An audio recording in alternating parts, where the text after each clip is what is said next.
O my god আমি কি দেখতেছি টেডিদের মধ্যে WW champion Roman Reigns Rashid Khan. Oh my God এই একটি ব্রাড কোলিও আছে নাকি? আহারে টেডির মধ্যে এরা কারা ঢুকছে? ও মারছে রে রোমান রেইন্স একসরে ফেলাই দিছে রেঞ্জকে।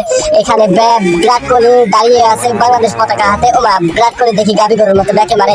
আবার এদিকে রোমান রেইন্স, তারপরে আবার চলে আসছে রোমেন্ডো।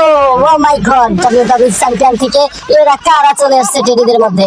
বাংলাদেশে এই প্রথম, আমরাই সেরা, আমরাই প্রথম চ্যাম্পিয়নদের মধ্যে টেডির মধ্যে ঢুকে গেছে ডাব্লিউডাব্লিউ চ্যাম্পিয়নের রোমান রেইন্স এবং রোমেরো। এবং আমাদের বাংলাদেশে চলে এসেছে নাকি Brad Kohli. O my god Brad কোহলির এক মারেতে মাজা ভেঙে গেছে রোমান রেইন্সের। না মাজা ভাঙেনি এখনো পর্যন্ত, ঠিকই আছে। দেখা যাক, গুড়ি গুড়ি পায়ে এগিয়ে আসছে রোমান রেইন্স, দুজনকেই আহত করে দিচ্ছে। ও মাই গড মারবে রোমান রেইন্স ইজ পাওয়ারফুল। মার দিল এটা কি দুজন মিলে রোমান রেইন্সকে মেরে মাথা ঘুরিয়ে দিয়েছে আসলে।